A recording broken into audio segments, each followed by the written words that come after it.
The desert heat pressed down on the outpost like an unyielding weight. Dust swirled in small devils across the barren fields, and the sharp wind carried the faint echo of distant gunfire.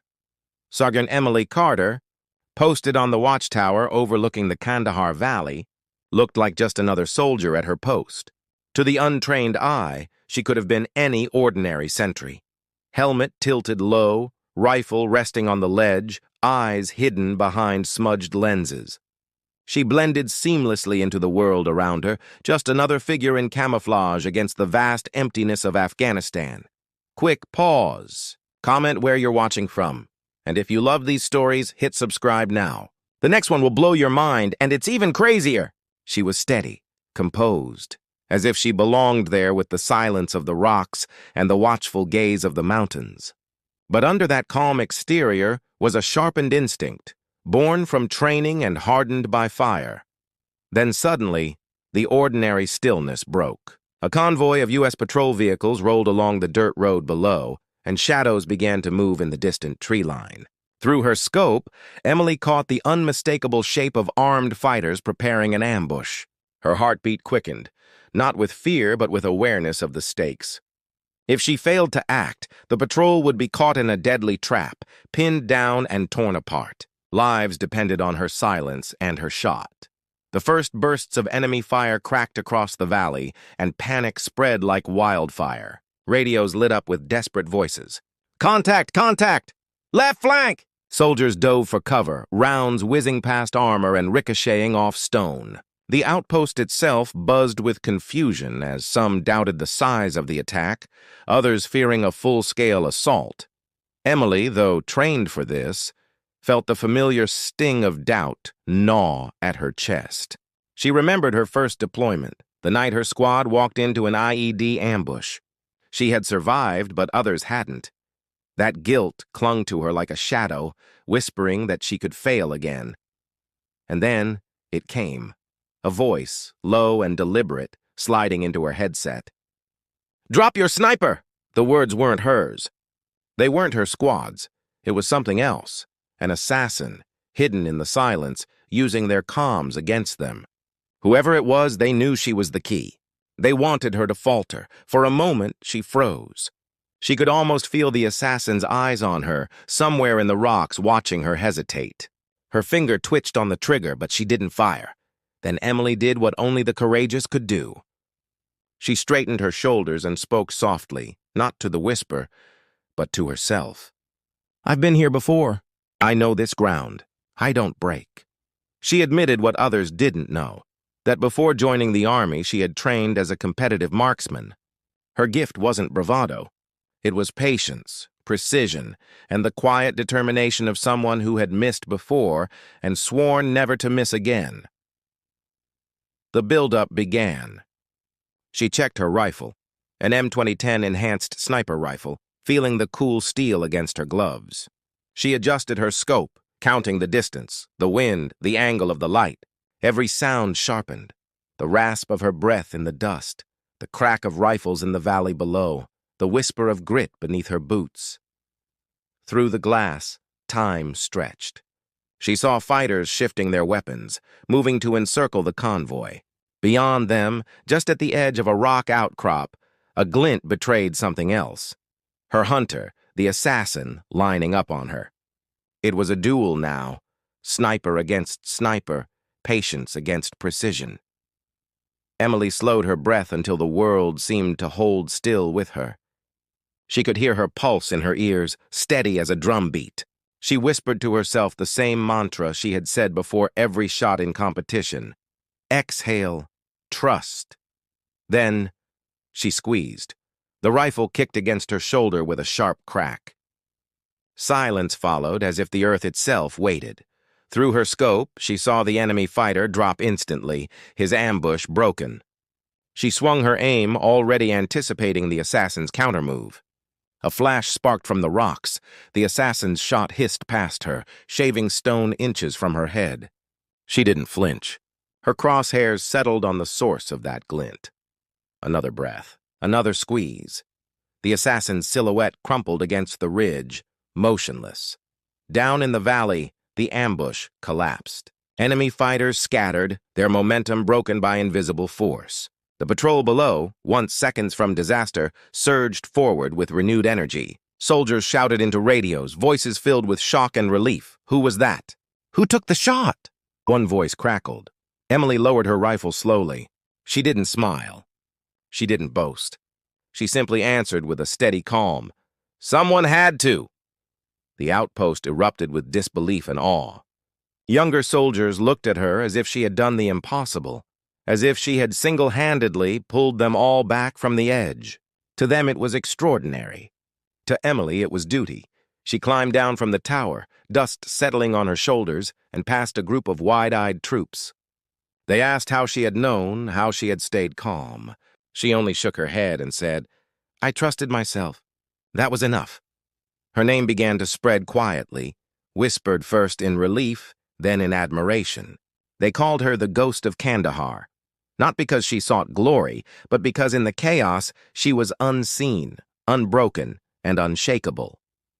The lesson lingered in the silence that followed. Courage isn't about never feeling fear. It's about standing firm when fear comes, about remembering that your past failures don't define your future. Responsibility falls on those willing to step forward when others hesitate. Breaking limits isn't about talent, it's about belief. The decision to trust yourself when no one else can. And in that valley, where dust and silence once ruled, one soldier proved that bravery doesn't roar. Sometimes it whispers, sometimes it steadies, and sometimes it is nothing more than the quiet squeeze of a trigger, changing everything. The night in Helmand Province was deceptive. The stars scattered across the Afghan sky made the desert seem peaceful, even gentle.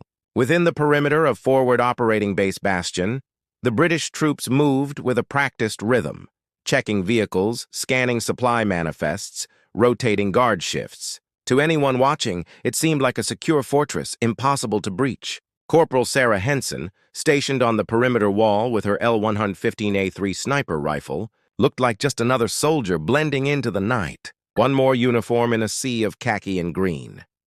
She had been here long enough to understand the silence. To her, it wasn't calm, it was waiting. The desert was always waiting, and then the stillness shattered.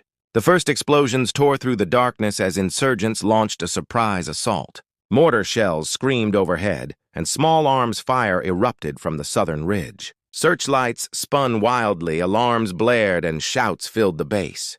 From her tower, Sarah spotted the shadows slipping closer, fighters exploiting the chaos, trying to infiltrate Bastion's heart. The impossible problem lay bare. If the enemy broke through, the base would fall into chaos, supplies destroyed, lives lost. The strongest British foothold in the region could be crippled in one night. Panic spread quickly. Soldiers scrambled to defensive positions, some too young and too green to mask their fear. "They're inside the wire," a voice cried over the radio. Rumors sparked like wildfire. There were too many attackers. The perimeter was breached. The base couldn't hold. Sarah's pulse quickened. She felt the weight of disbelief pressing down. For a split second, even she questioned whether her rifle, her training, could hold back the storm. Memories surfaced unbidden. Her first operation, where she had frozen under fire, and a fellow soldier had paid the price. That guilt still haunted her, whispering that she could falter again. And then came the voice. Not over radio comms, not from her squad, but closer, darker. A whisper carried through her earpiece, deliberate and taunting. "Drop your sniper!" Her blood ran cold. Whoever it was, they weren't guessing. They knew exactly who she was, exactly where she was, and exactly what she carried. An assassin had slipped into the chaos, targeting her, the watchful eye of the base. The message was clear. Remove the sniper, and the rest would collapse. For a heartbeat, Sarah felt exposed, a target painted on her chest. But then she drew in a long breath and steadied her hands. With a quiet resolve, she admitted to herself what few around her knew. Before the army, before Bastion, she had been trained as a sharpshooter in national competitions. She didn't flaunt it, but it was there in her blood, her bones. It wasn't arrogance. It was a reminder. A promise. She wasn't here to falter. She was here to protect. The build-up began. She crouched low, her fingers brushing across the smooth metal of the L-115A3. Every movement became deliberate, loading the magazine, adjusting the bipod, aligning the scope. The world shrank to details.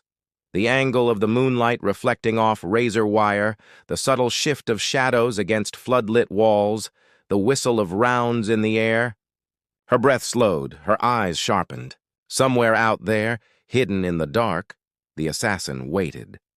She scanned rooftops, broken walls, the jagged outlines of vehicles. Time stretched thin, every second dragging into eternity. Then a glint, a reflection no soldier should have made. She locked onto it instantly. The assassin was there, concealed against the sandbags, rifle poised toward her tower. She didn't look away, didn't blink. She matched patience with patience. Her crosshairs found his chest. The base roared around her, mortars and machine guns tearing the night apart. But in her scope, there was only silence. Her finger curled on the trigger. She fired. The rifle thundered, echoing across the compound. For a moment, nothing moved. Then the figure jerked backward, rifle tumbling from his hands. Silence held its breath. But the fight wasn't over. More insurgents poured into the perimeter, darting between shadows, trying to break the defensive line. Sarah shifted her aim, one shot at a time, cutting down fighters before they reached the inner compound. Each pull of the trigger felt like holding the line itself. She wasn't shooting for glory. She was shooting for survival, for the young soldiers crouched in trenches who looked at her tower as their shield, and then movement below her ladder.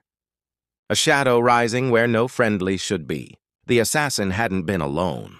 Another figure was climbing toward her, knife gleaming in the faint light. She didn't have time to reload.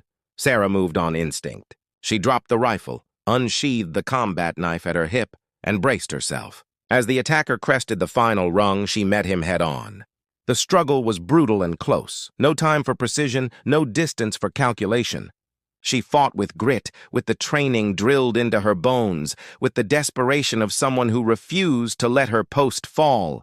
With a final surge, she disarmed him, the knife clattering across the platform.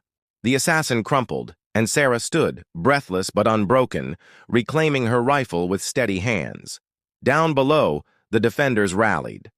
With Sarah's cover fire thinning the enemy ranks and her stand inspiring others, the British soldiers pushed back hard. The base held. The siege faltered. One by one, the insurgents retreated into the night, leaving behind silence broken only by labored breaths and the faint hiss of smoldering earth. When dawn broke, the base was still standing. Smoke rose from the perimeter, but the heart of Bastion remained intact. Soldiers gathered in disbelief, eyes wide as they whispered about what had happened on the southern wall, about the sniper who had held off the storm and faced an assassin in the shadows. When asked how she had done it, Sarah didn't boast. She didn't lift her chin or claim the glory. She only said, with a calm that carried weight, "I trusted myself." The younger troops looked at her with awe, some with tears in their eyes, some with shaky laughs of relief. For them, she had been the impossible wall between survival and collapse. For her, it was duty. It was what had to be done. And in the silence that followed the chaos, the truth became clear. Courage doesn't always roar. Sometimes it comes quietly, in the steady breath before a trigger is pulled.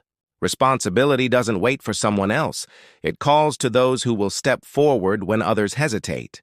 Limits are only illusions, broken when you decide to believe in yourself, even when the world whispers doubt. Corporal Sarah Henson walked the perimeter again as the sun climbed higher, her shadow long against the scorched ground. To the others, she was extraordinary. To her, she was just a soldier who had chosen to stand, and that choice made all the difference. The wind carried the smell of ash across the fields of Eastern Europe, where a fractured war front had turned farmland into a scarred battlefield. Among the scattered ruins, Lieutenant Ava Mitchell lay prone in the frost, her rifle steady against the earth. To the soldiers moving behind her lines, she looked like just another watchful eye in the shadows, an ordinary sniper blending seamlessly into the ruined landscape.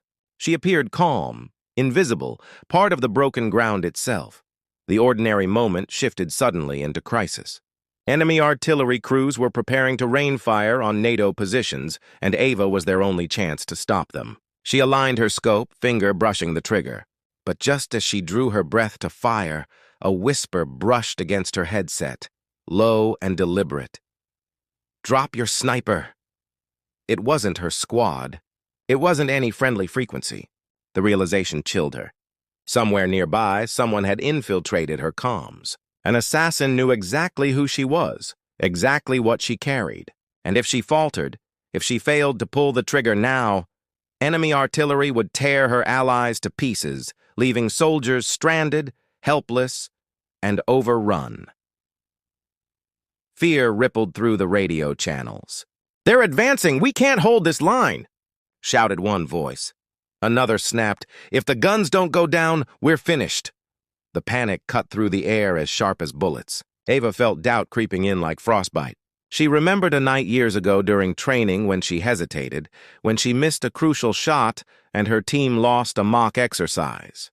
That failure had haunted her, whispering that she wasn't cut out to carry lives in her hands. But she inhaled deeply and let the air settle her. She stepped forward, not with bravado, but with quiet strength. "I've done this before," she murmured to herself. "I know the shot. I trust the shot." Ava admitted her truth. She wasn't just a soldier. She had trained tirelessly as a precision marksman, and she had studied the legends before her. Chris Kyle, Carlos Hathcock, men who had faced impossible odds and prevailed not through arrogance, but through patience and resolve. The buildup was unbearable. She adjusted her M110 sniper system, the scope catching every flicker of light. The air was brittle with tension. She counted range and wind, every second stretching into eternity. Through her scope, she could see the artillery crew loading their weapons, preparing to unleash devastation. But on the far ridge, just at the edge of her vision, a faint glimmer betrayed another presence. Her heart clenched. The assassin. He was watching her, rifle steady, a predator waiting for her to commit. Ava's breath slowed to nothing. Time itself felt suspended. The frost beneath her cheek was icy against her skin, grounding her in the moment. It was a duel across silence, sniper versus assassin, one shot each, one chance to outlast the other. Then she moved. Her finger tightened, smooth and deliberate. The rifle cracked like thunder, the shot echoing across the ruined valley. For a suspended moment, there was no outcome, only silence. Then one of the artillery crew dropped, collapsing into the dirt. The operation had begun, but the assassin moved instantly. A countershot screamed past her, splintering the rock by her head. Ava didn't flinch. She swung her scope toward that glint, tracking the faintest motion along the ridge. The assassin had trained where she had trained, methodical, disciplined, lethal. This was no ordinary fighter. This was her equal. Patience clashed with precision. Every second was life and death. Ava knew if she faltered, if she second-guessed, he would end her. Another breath, another squeeze, her second shot found its mark. Through her scope, she saw the assassin jerk backward, rifle tumbling from his hands. His shadow slumped against the ridge. She turned back to her original mission. The artillery crews were scrambling now, disoriented by the sudden loss of their sniper protector. One by one, she struck them down, dismantling their operation before they could fire on her allies. Each pull of the trigger was measured, exact, the embodiment of calm determination. When the last crewman fell, silence claimed the valley. In the distance, NATO lines held firm, spared from the rain of fire that would have broken them. At first, the radios buzzed with disbelief. "Artillery is down. How?" "Who did it?" Another voice gasped. "We're still standing." Soldiers erupted into relief, laughter mixing with tears, disbelief washing over them like a tide. Some whispered her name, others just called her the Ghost, marveling that one sniper could turn back certain destruction. But Ava remained still, lowering her rifle with the same quiet calm she had carried from the start. When asked what had happened, she only gave a humble line. Someone had to. She didn't bask in glory. She didn't claim the moment as her own. To her, it wasn't about being legendary. It was about duty. In the quiet that followed, as soldiers began to regroup and breathe again, the truth of her stand lingered. Courage isn't the absence of fear. It is the decision to move through it, to act despite the whispers of doubt. Responsibility doesn't wait for the perfect soldier. It falls on those willing to rise when others hesitate. Breaking limits isn't about skill alone. It's about believing in yourself, even when the world seems to conspire against you. Ava Mitchell stood slowly, stretching stiff limbs, her shadow long across the frozen earth.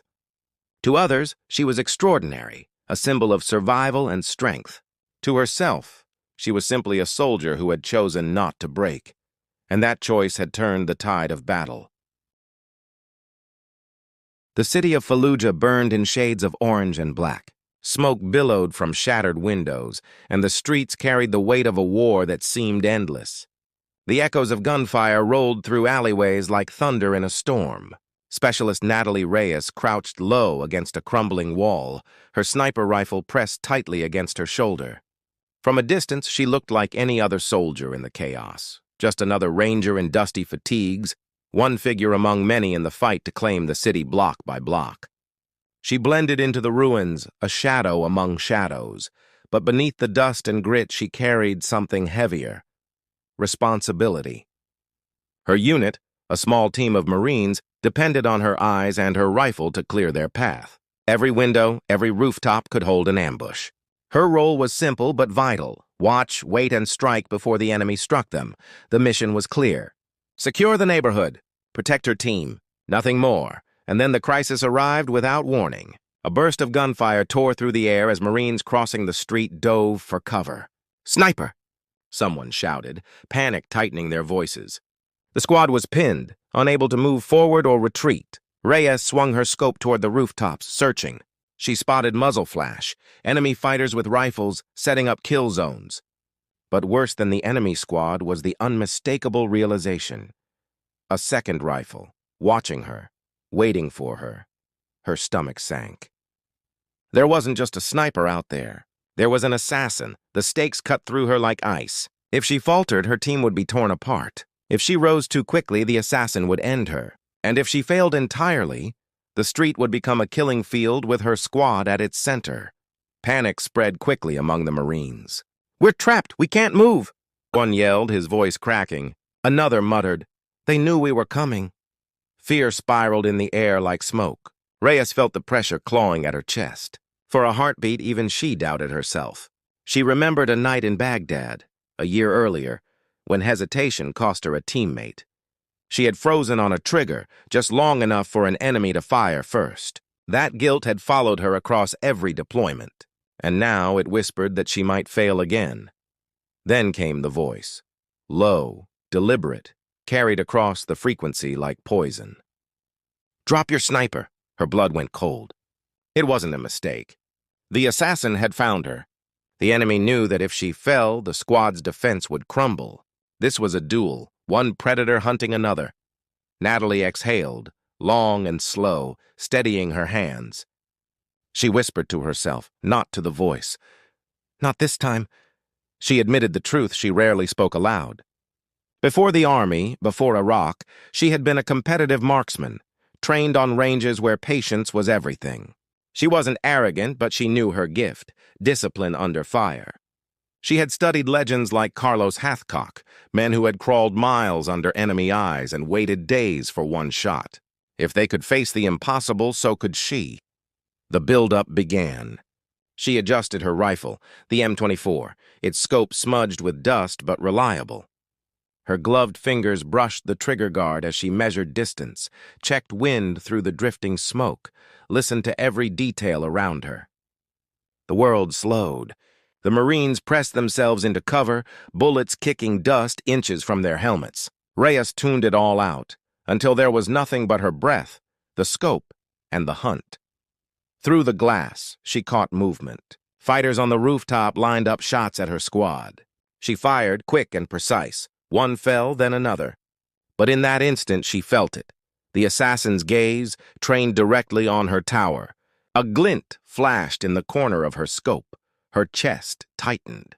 She knew what this was. Sniper against sniper. Patience against patience. Whoever flinched first would lose. She flattened against the wall, sliding sideways, eyes never leaving the scope. The assassin's first shot cracked into the plaster where her head had been seconds before. Dust rained down, stinging her eyes. She didn't blink. She shifted, lined up on the faint glimmer of glass in a broken window. Her breath slowed. One squeeze. Her rifle roared. Silence followed. Then, through her scope, she saw the figure slump, weapon sliding from his grip. But there was no time to celebrate. The firefight raged below. Reyes pivoted back to her squad's kill zone, picking off rooftop fighters one by one. Each shot cut away at the ambush, giving her Marines room to breathe, to move, to fight back. Her calm precision steadied them, her invisible protection giving them the courage to push forward. Finally, the street fell quiet. Smoke drifted lazily across the wreckage. The enemy had scattered, leaving behind bodies and silence. The Marines stared upward toward her perch, wide-eyed. "She cleared the whole street," one muttered in disbelief. Another laughed, shaky and breathless. "She just saved all of us." Natalie climbed down from her position, boots crunching over shattered glass. The squad gathered around her, some slapping her shoulder, others just shaking their heads in awe. They asked how she'd done it, how she'd stayed calm under fire, how she had beaten a hidden sniper waiting just for her. She only shrugged, voice quiet but steady. "Someone had to." There was no pride in her tone, only humility. She didn't see herself as a hero. She saw herself as a soldier who did what needed to be done, nothing more. As the sun dipped behind Fallujah's jagged skyline, the weight of her actions lingered. Courage wasn't about silence in the absence of fear. It was about steady hands in the middle of it. Responsibility didn't wait for someone else. It demanded action from those willing to carry it. Limits weren't walls. They were whispers, broken by belief and determination. Specialist Natalie Reyes faded back into the shadows as her squad regrouped, ready for the next block, the next battle. To them, she had become something extraordinary. To herself, she was still just another soldier, another shadow in the fight. But one truth stood unshakable. That night in Fallujah, her choice to trust herself, to stand instead of falter, had turned the tide.